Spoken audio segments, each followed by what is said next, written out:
This conference will now be recorded.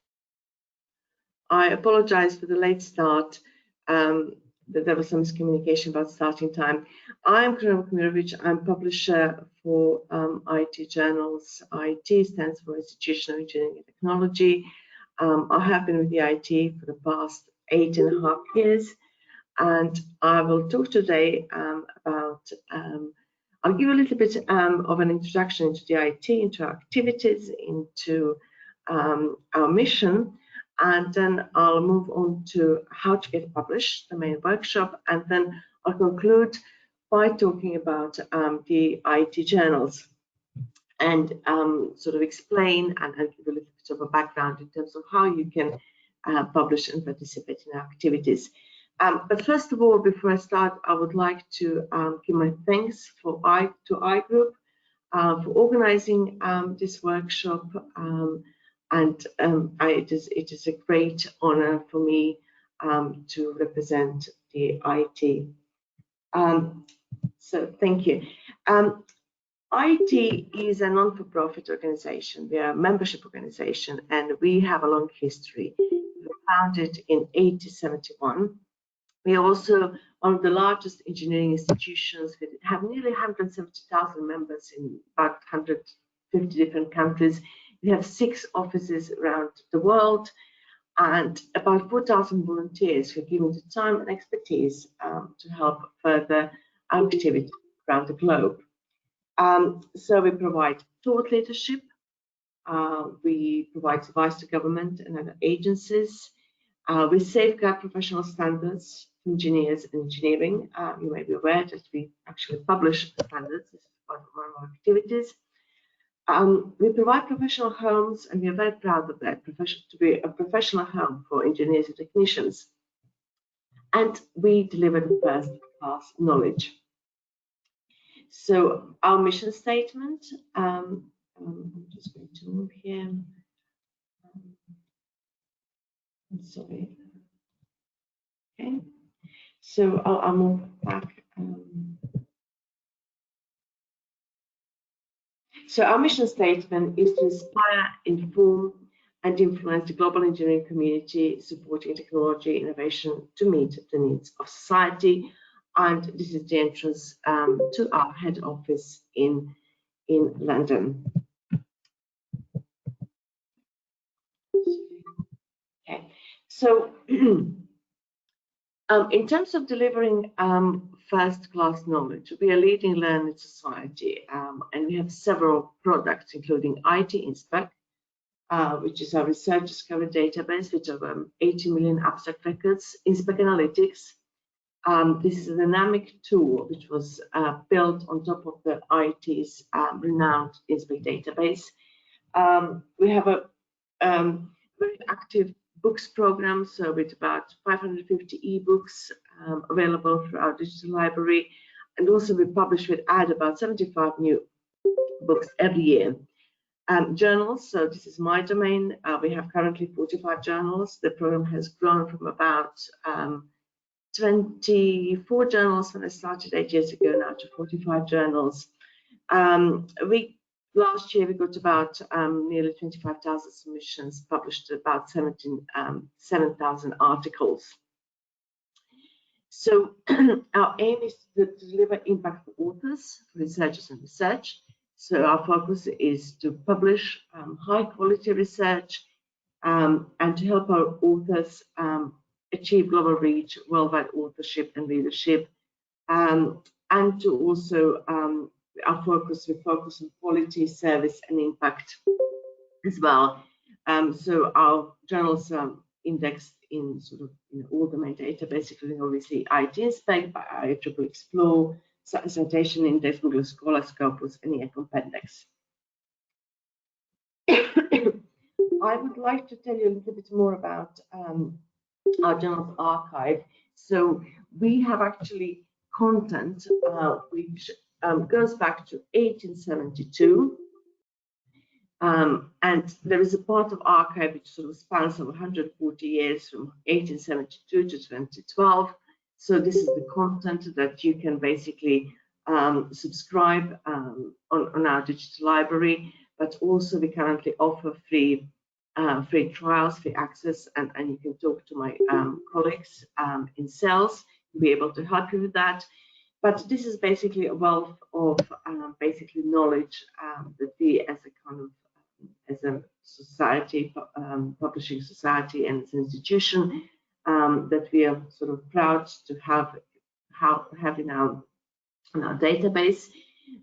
So there are about 145,000 full text articles, and including some really groundbreaking articles by engineering pioneers such as Marconi and Edison. And content types include peer-reviewed primarily literature, journal articles, conference types, but also book reviews, commentaries, and discussions and editorials. So please go to the digital library and take a look. Sorry, so I'll move on to the main bit of my presentation. I do have quite a few slides, so I'll try to go through them as kind of in a way that hopefully it gives you sufficient insight in this limited amount of time, and I'm happy to take any questions, and also I'm happy to basically answer any questions. So if you ever ask yourself, I know you come from an audience, basically I had a look at the list of all the participants, and I can see that you're at the different stages of your career. So for some of you, obviously you're experienced and have published in scholarly journals. Some of you perhaps are at the start of the career. So I'll try to make this basically interesting and useful to everyone. So some of the activities that we get involved into is, for example, obviously publishing and dissemination. But while we do that, we also provide a quality assurance. That means content has been peer-reviewed, somebody has looked at it, somebody has commented on it, provided advice before this content was published. Obviously, we have editorial boards and editors to ensure that this content is basically being properly checked and it's a good science. We obviously edit the content, we organize information in journals, in books, in databases. We offer, as I said, peer review management. We also add additional level of control for plagiarism detection and plagiarism checks. We also, as you know, we commission content. We invite people to submit to us. We buy journals. We start new journals. So, our activities are basically numerous. And also, we are trying to engage with our scientific communities around the world and support the scientific community around the world. So all this can be boiled down to one question. Whatever we do, we ask ourselves, how does it advance science and scholarly discourse?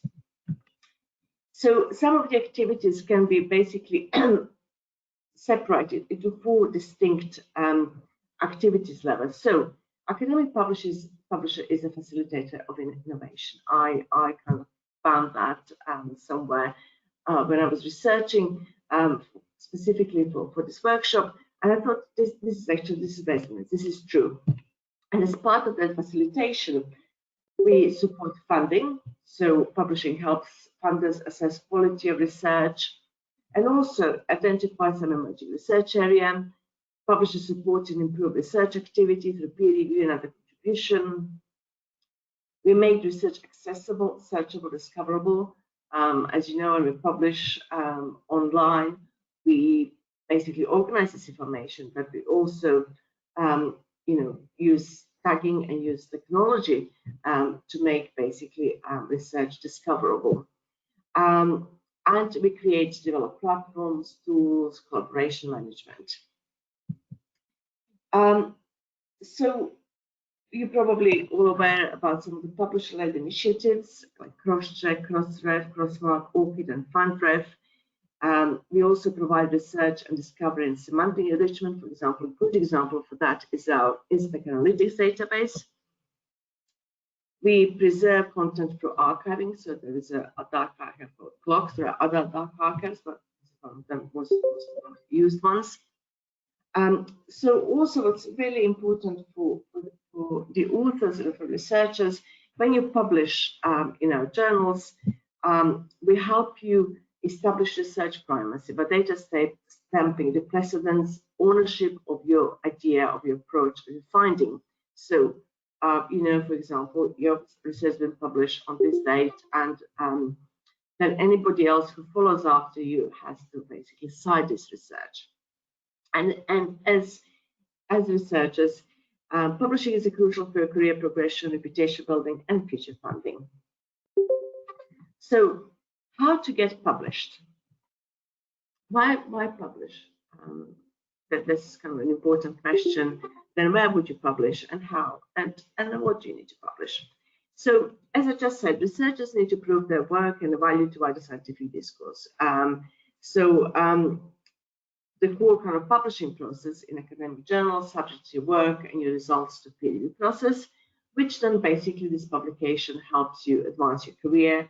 And obviously, as a researchers, you'll be also actively involved in peer review process and assess somebody else's work in the same way.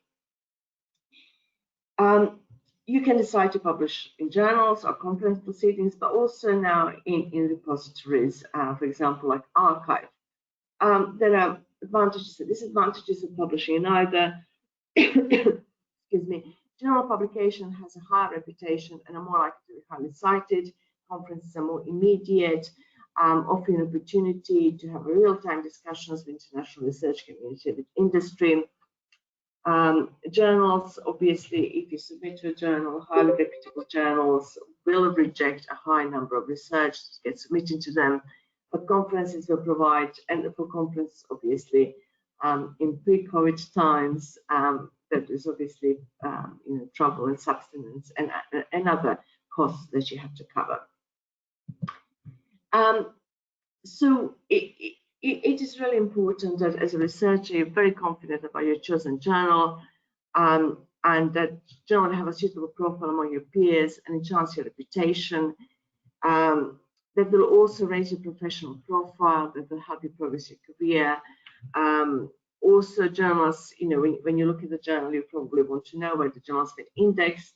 Is it been archived? Is it easily discoverable? Has it got an impact factor? Has it got a side score? And then also, as an author, you should expect a professional publishing service from publishers. And if you don't get that, then obviously there is a good reason not to publish with, because publishers ought to kind of raise your concerns and also kind of share your experiences sometimes in scientific communities. But I'm sure that you all have good experiences, or majority of good experiences when publish when you're working with academic publishers. So obviously, types of journals. There are still subscription journals around, obviously, despite of kind of drive towards open access. So this is where libraries pay for access. Open access journals, which are supported by funder fees, by funder grants, where author is basically meant to find the way to pay for article processing charges, which are part of open access journals publishing. Then there are hybrid journals, which basically are subscription journals, which allow open access publication. They're kind of journals that are sort of helping this transition towards open access. And again, letters, which are sort of published short papers, rapid communication. For example, we have 3 letter journals, including electronic letters. Again, as I said before, when you and I'm trying to be neutral in this presentation, so I'm obviously put on this slide. I've included some of the journals from other publishers as well, because obviously there are thousands of journals out there, and you obviously need to find a journal that's closest to your research. If impact factor is driver for you, for institution, which often is, then obviously you would look at the impact factor. What is the reputation of the journal and scientific community? And really important bit, who is the editor-in-chief, who are the editorial boards, do actually they publish in the journal, how they support the journals, and then also turnaround times. All publishers, including us, are constantly working in terms of improving our turnaround times, which is becoming easier with sort of digital publishing. So how to publish? First of all, and this is perhaps the bit which kind of gets sometimes neglected, but it is really important that you read the guidelines. And publishers are now becoming a lot more flexible in terms of requirements and in terms of the structure